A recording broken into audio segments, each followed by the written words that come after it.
Welcome to Double Fries No Slaw. It is March 14th.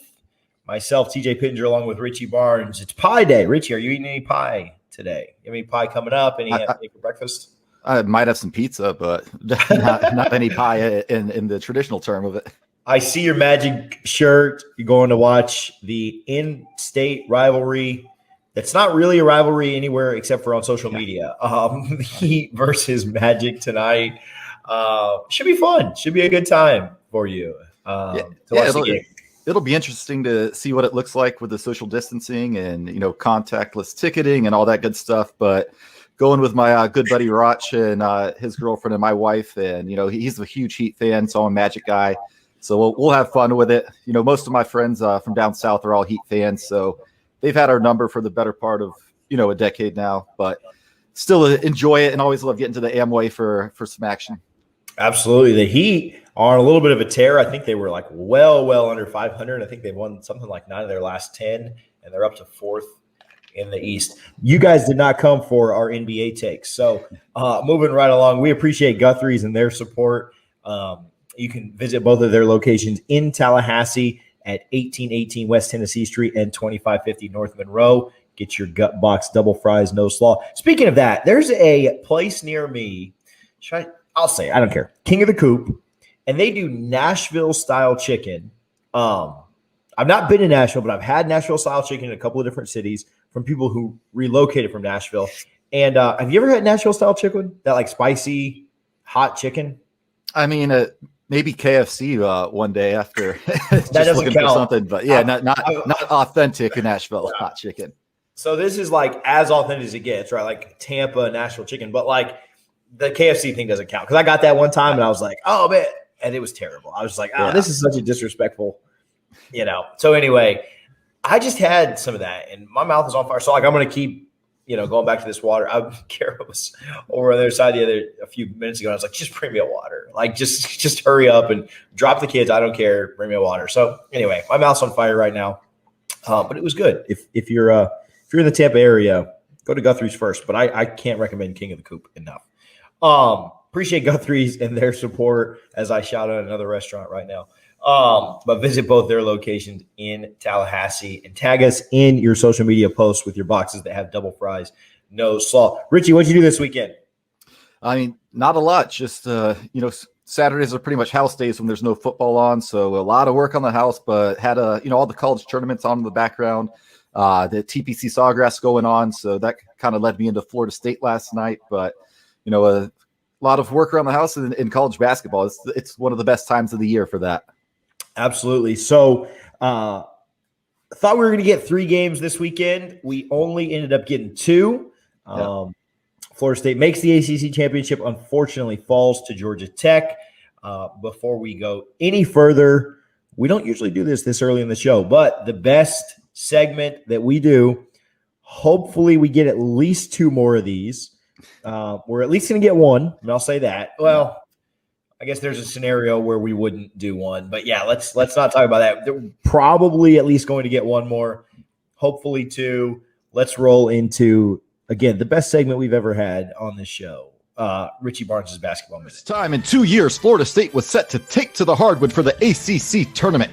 The Tribe was ready to take on Duke Thursday afternoon in Greensboro, but the Blue Devils had other ideas and decided to duck Florida State, essentially ending their season. Then, Friday night, it was Blue Blood versus New Blood, with the Noles taking on North Carolina after splitting the season series. It was a sloppy start for both sides, with the good guys on top 5-4 after the first 4.5 minutes of the contest. From there, State would begin to open things up, going on a 9-0 run, which was ignited by a Malik Ozzy Osbourne crazy train 3-ball. But Malik the Freak wasn't done just yet, as he dropped another one from deep at the buzzer, ending the first 20 minutes with the Fighting Hams up 35-24. As the second half got going, it looked like it could be Groundhog's Day from the recent collapse in Chapel Hill, as the Heels would fight their way back into the game behind a couple Kerwin-Luke Walton triples. Just like that, with 10 minutes to play, the Tribe found themselves facing an uphill battle, trailing 53-48.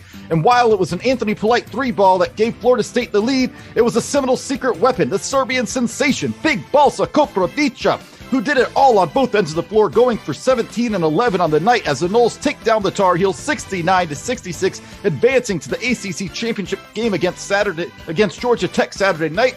Unfortunately for the good guys, Georgia Tech brought a turnover backpack.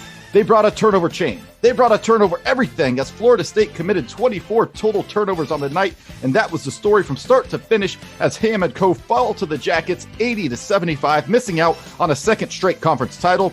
We now turn our eyes to Indianapolis, where Florida State is set to take part in the big dance this weekend, looking to regroup in hopes of making a run at the Final Four.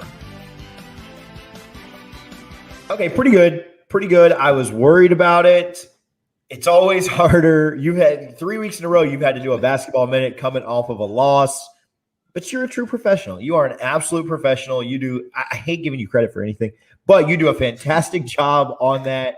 And you did a good job kind of bringing back the positive that, hey, we're going to the tournament. So frustrating to lose last night. Florida State truly gave the game away. It led by 9 at one point. You kind of felt like, okay, we've settled in, up by 9, something like 14 minutes to go.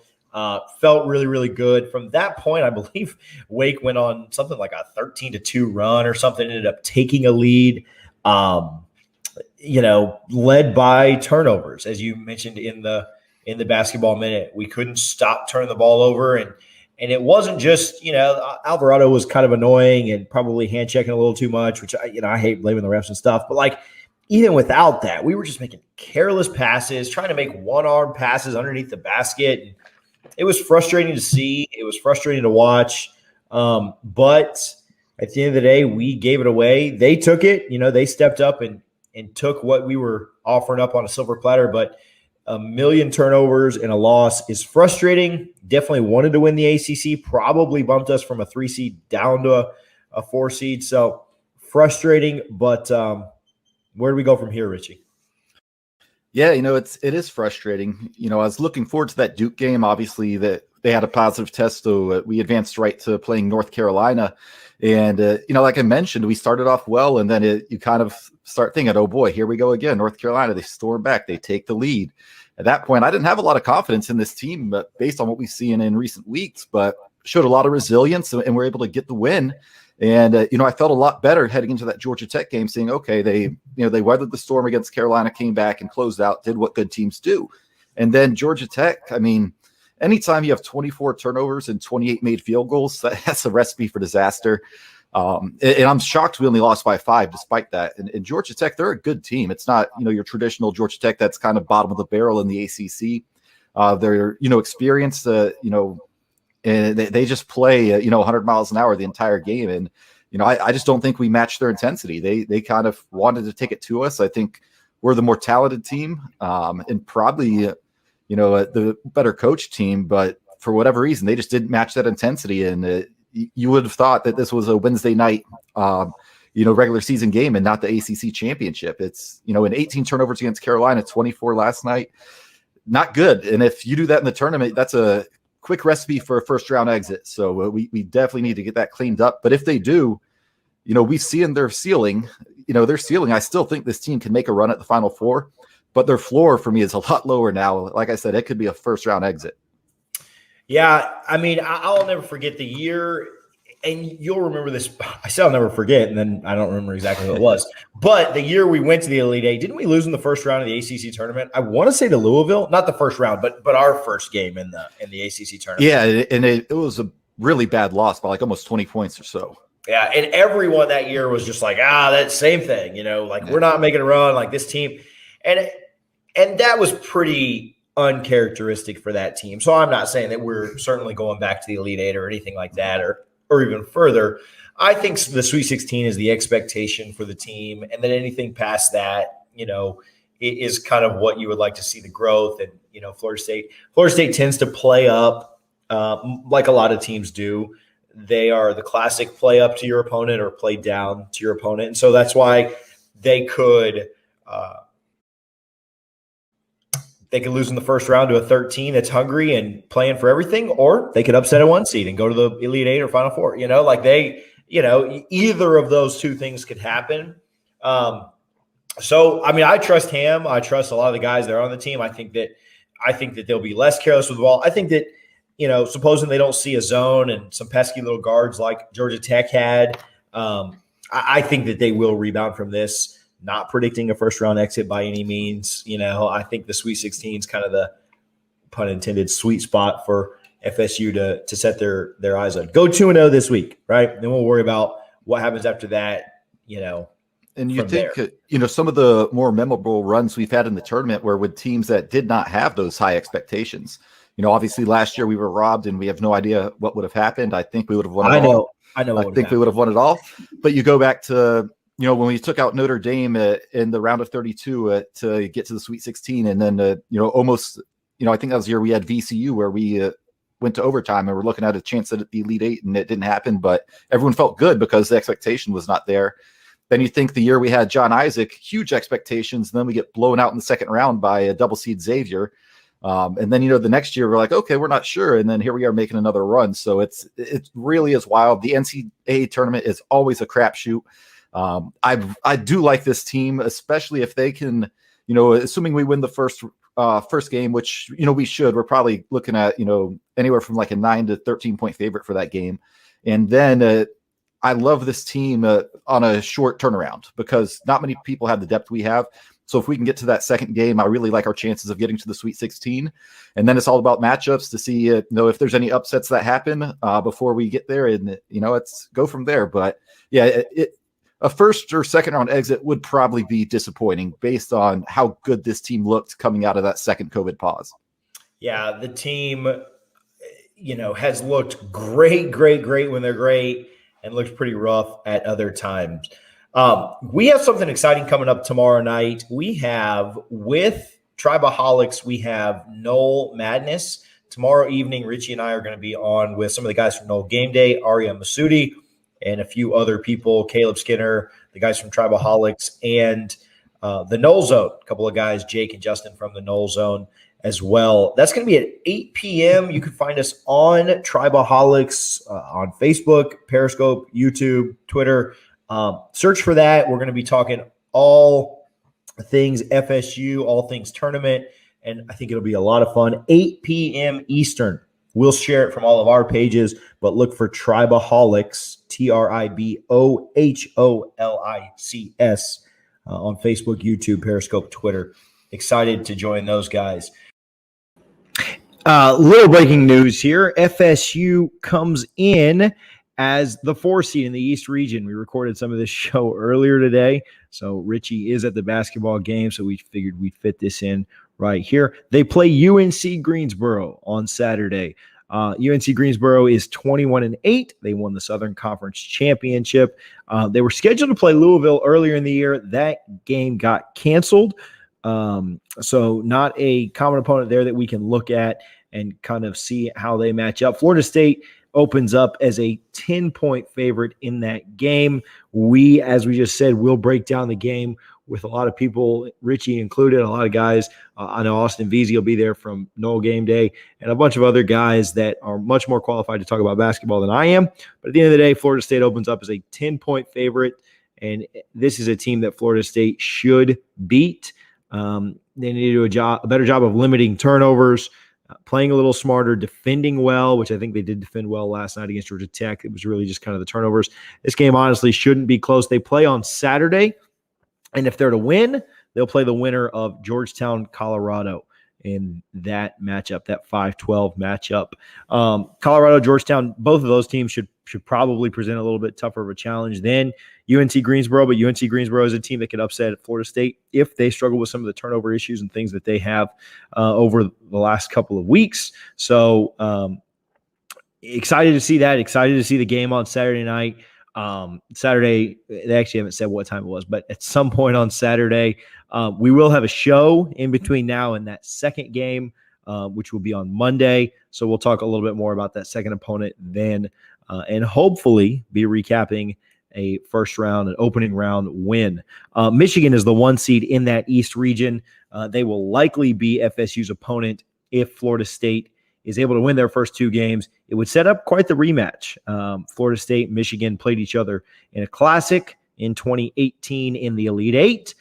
Michigan won that game by 4 to advance to the Final Four. So that'd be kind of a fun rematch. Florida State would go in with honestly nothing to lose there, going up against a heavily favored 1 seed. Florida State, as we've talked about, has played up to competition. They've played down to competition. So if they can play up against Michigan, if they're able to make it there, I think that'd be a lot of fun. I think that'd be really interesting to see. But we will see how all of that goes. Tournament starts on Thursday. With COVID, usually starts a little bit earlier than that, but there are 4 games on Thursday. Appalachian State, Norfolk State in a 16-16 matchup, Texas Southern, Mount St. Mary's in a 16-16 matchup, and then a couple of 11s, UCLA, Michigan State on one side, Drake, Wichita State on the other. And then Friday, things get kicked off. Instead of Thursday, Friday, Saturday, Sunday, now it is Friday, Saturday, Sunday, Monday for the first round. So a little bit of a weird schedule for the champion or for the tournament this year, but I'm excited to see it get going after last year being robbed of being in the tournament. I'm glad that we are going to get some FSU hoops in the tournament. As I just said, I think the Sweet 16 is the expectation. You're going to be favored in both games. Got to win these 2 games. Go out and give it your best against Michigan if you make it there. Wouldn't hate it if they got upset before that in that 8-9 matchup, whoever they'll play. But got to make the Sweet 16, and we'll kind of see what happens from there. Alabama's the 2 seed there in that region. And so excited again to see the Noles on the court. Hopefully the loss against Georgia Tech can kind of wake them up and get them headed back in the right direction, which happened, again, like I said, in 2018. They were able to rebound from a pretty rough loss against Louisville by a lot. And make a run at it, make a run to the Elite Eight. So it'd be great to do that again. So we will see how it happens, and we'll break it all down here for you. Okay, so from the hard court to the gridiron, some spring football updates. Richie, we've got some stuff popping around. I almost said bouncing around, but we don't say that anymore. We've got some stuff popping off out at practice. Spring football is a little over a week underway. Or almost a week underway. Let's fix that. Almost a week underway. Let's start at the top. Both Milton and Travis have some videos that FSU has put out. Both look pretty quick. I know you commented on Milton's release. Thoughts on that quarterback position right now? Yeah, it's intriguing to me because in FSU, they're not going to put out a pass of either of them, throwing a pick six or anything like that. Typically when they even show interception videos, it's hard to tell who the quarterback was who threw it. But that's what you get with the state-run media. But shout out to Florida State, though. They are allowing actual media to observe from Dick Hauser for a few of these practices. So we'll actually get some more input, which I'm excited about. But with the quarterback battle, most people think it's Mackenzie Milton's to lose. I'm thinking not so fast. I think he's probably got the edge. But Jordan Travis, I would love to see him after a full spring with Norvell and Dillingham. And we'll have all summer to throw with the receivers to where I think fall camp, we will have an actual QB battle. So I'm looking forward to that. Milton, that release is ridiculously fast.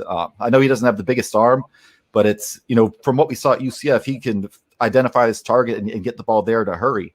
So we'll see. Again, this is brand new to him coming back after 2 years without playing. So he's got a lot of catching up to himself, but it looks like he's got a good foundation to work with. And I think Florida State, whether it's Travis or Milton, I feel pretty good with either one of those if, that's who we choose to start. Yeah, no, absolutely. Travis commented about how everyone is buying in, the culture's changing, different things like that. What are your thoughts there? Are you buying that this early? I mean, we're 5 days in. What are your thoughts there? Oh man, I want to, but it's hard to, right? Everyone was talking about, last summer before the pandemic, how, through winter workouts, the team was, everyone's buying in. Then we had the Marvin Wilson thing happened, and they came out afterwards, like a day later, said, all right, yeah, we're all on the same page buying in. Then the Warren Thompson thing happens, and it's one thing for them to say it, and of course they're not going to say it. Like, yeah, the culture's still a little rocky, but I'm definitely taking a wait and see, and I won't make a assumption on that probably until after we play Notre Dame at the earliest, because again, everyone wants to be positive in the spring, and I love that. Be positive, but definitely take a wait and see approach, because it only takes one small incident to shake a locker room. So, and we got several months until fall camp. So I'm happy he feels that way and hope it's genuine. It sounded genuine when he said it, But at the same time, I'm definitely waiting and seeing because it's not something you fix that quickly, that easily, in my opinion. Yeah, I mean, I will say that you can have some optimism with it, but like Richie says, maybe take it with somewhat of a grain of salt. I mean, what I will say is that we trust and hope that Norvell is slowly changing the culture. Not that everything's going to be perfect right now, but we trust that there are some guys that are no longer with the program. Sometimes people leave, and it's what's best for the situation for all parties involved. And, teams can grow from that. So we trust that some of that has happened, that some of the new guys that are brought in are hungry and wanting to make a difference and not feel like they're owed anything. And so there's probably some truth to some of that. There's optimism and there's excitement every year around spring football, not just from the fan base, but from the team, the program, the coaches, the organization. And so there's definitely probably optimism, and there's probably some improvements in culture. To say everything is just fixed or perfect or anything like that, probably not 100%, but culture's changing. Guys are buying in. What I will say is I know some guys that are buying in, and those are high school kids, right? So I know that they like what Norvell's selling. I know that these transfers that he brought in are buying what he's selling.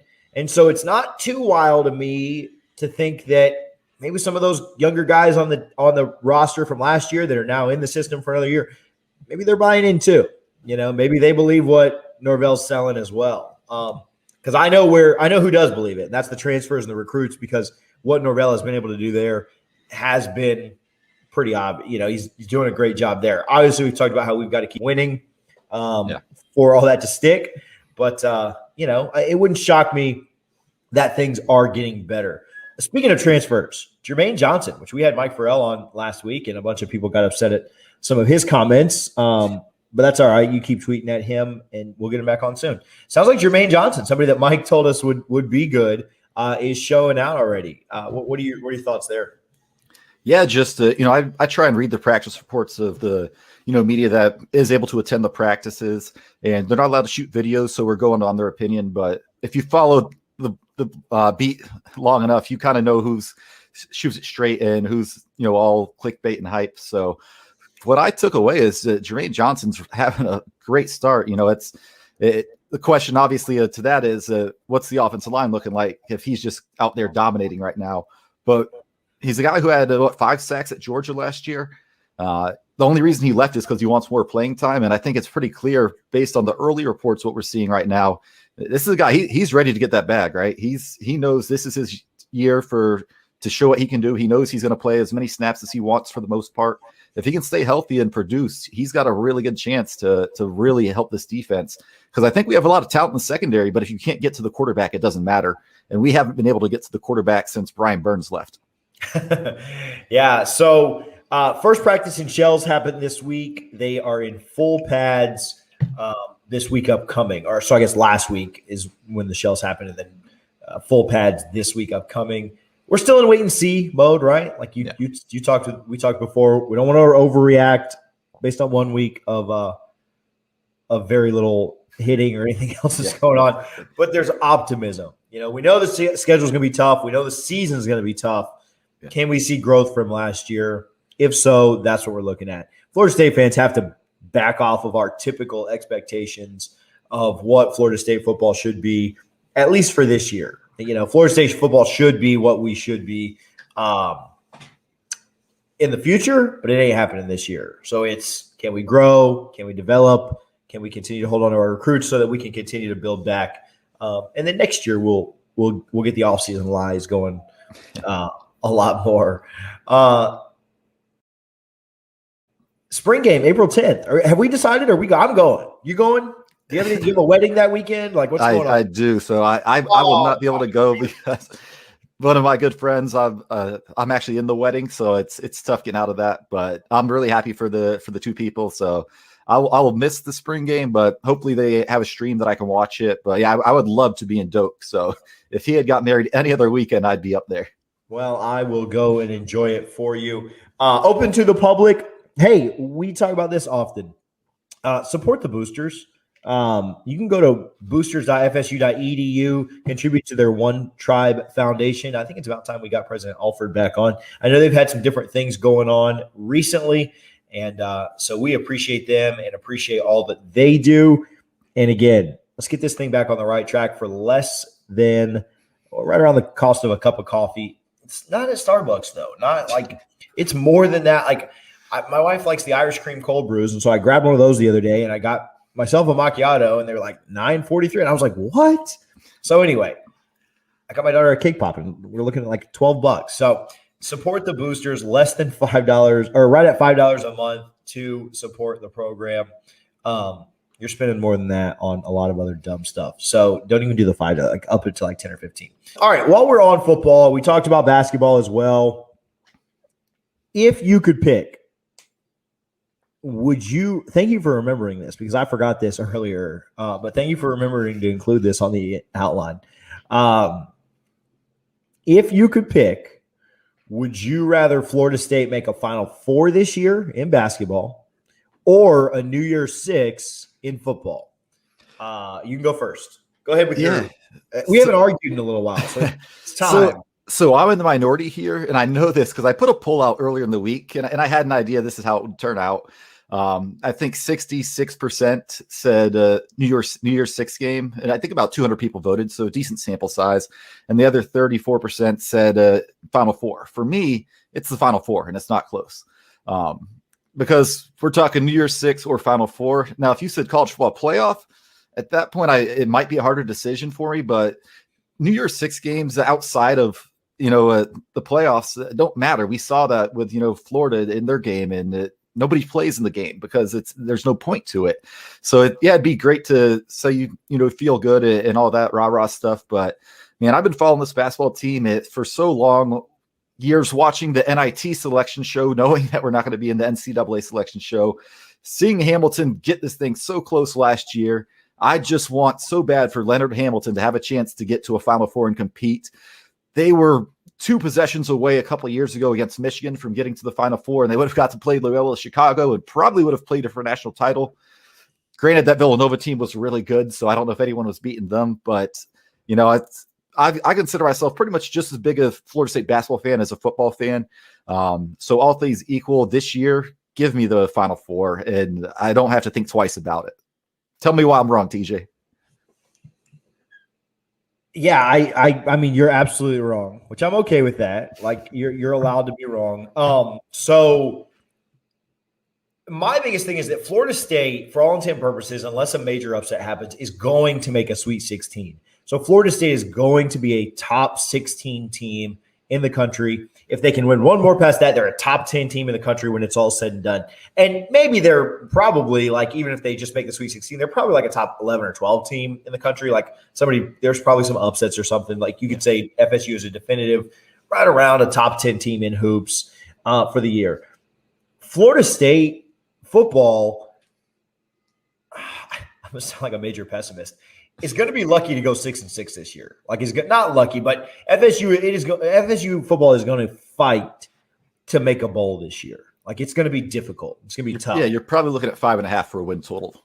So Florida State basketball is a top 10, 12, 15 team, no matter what, even if they upset a 1 seed or make a Final Four. Of course, we'll say they're the top 4 team in the country, but if Florida State football makes a New Year's Six bowl, that means we either beat Florida or Clemson or Notre Dame.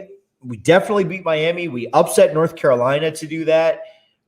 We were a good team. And so the drop-off for me is not the same. Florida State in basketball is going to make a Sweet 16. They're going to be a top. So then you're basically saying that both basketball and football are top 15, 16 teams.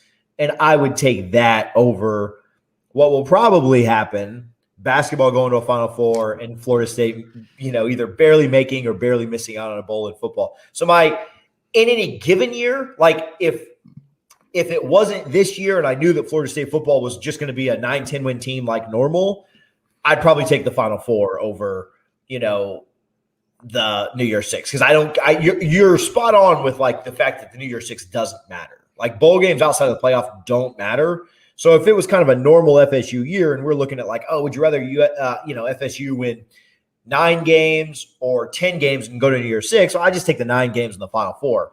Because the drop-off is so stark for FSU football this year, I want like 5 more wins than we're going to get. So you're looking at it. You're looking at it as of just we would be vastly exceeding expectations with football. Obviously, if we got to a New Year's Six game, the Final Four wouldn't really be exceeding expectations at this point. You could argue it is, but I don't think anybody would be surprised if we did get to a Final Four. And I guess my final thought on it is, a New Year's Six game is awesome. It's probably great for recruiting. But a Final Four gives you a chance to hang a banner, and banners hang forever. You're not going to, hang a banner for beating, UCF in the Chick-fil-A Bowl. Yeah, no, well, we do in the practice facility. I will say that. They're all lined up. But no, I see what you're saying. Like I said, in a normal year, I would take the Final Four over just a New Year's Six Bowl. It would have been a good question to ask when both teams were doing that. Not often, but like when football was hot and going to New Year's Six every year, BCS every year, then you kind of ask like, oh, and I'd say the Final Four without a doubt. Like at that point, if I'm not in the playoff, put me in the Final Four without a doubt. So good question though. Like I like that a lot. I think that's a good one. I would say we'd run the poll on Twitter, but the people already agreed with me. So if they didn't know that, I will say if they didn't know that was my take, you'd have won the poll. Like if you just said like, oh, vote for T, had my name in parentheses, TJ said this, you'd have won. So maybe that's how you probably should rerun. You should rerun it that way. All right, we don't have that much more. Let's run through a quick around the horn for FSU sports, and then we will get out of here. Beach volleyball stays hot. They went 3-0 yesterday. Wins against number 10 TCU, number 11 Grand Canyon, and number 1 LSU. I don't know. How are we not number 1? We've beaten number 1 twice, but anyway, beat number 1 LSU. Big comeback in that match. Softball had a 2-1 series victory against number 2 Arizona. Won the first game, lost the second, and then won last night 2-0. Shutout to take the series against number 2. Florida State was number 16 in that series. I imagine that little number next to their name will be a little better this week. And then baseball won their series 2-1 against Virginia Tech. So congrats to them. Richie, shout out our social medias and let's get out of here. Yeah, it's at Double Fries Pod on pretty much everything. That's pretty much it, TJ. That was easy enough. Twitter, Instagram, Facebook, YouTube, Double Fries Pod. Go check us out. Richie, do you have any shout outs or anything before we get out of here? I don't think this week. I'm all set. All right. I'm going to hit the same shout out I've been hitting every week. Bourbon on a Budget. I'm having a good time with that pod with Knowles 247, Brendan Sinone, and a good buddy of mine named Ben. And then also, stay tuned. We may have an exciting Double Fries update for you guys within the next couple of weeks. So just hold your horses there and stay tuned. Got some partnerships and some things that may be coming through very soon. So, Richie, I believe I had it last week. It's your turn. All right. I'll let you know when we get off here. All right. Keep the people in suspense for at least 15 seconds. So, all right, guys, we appreciate you tuning in. Appreciate you hanging out. Go Knowles. Let's go 2-0 this week. Yeah. And we will see you guys, I think, next Sunday. If not next Sunday, we'll see you guys eventually. So probably next Sunday.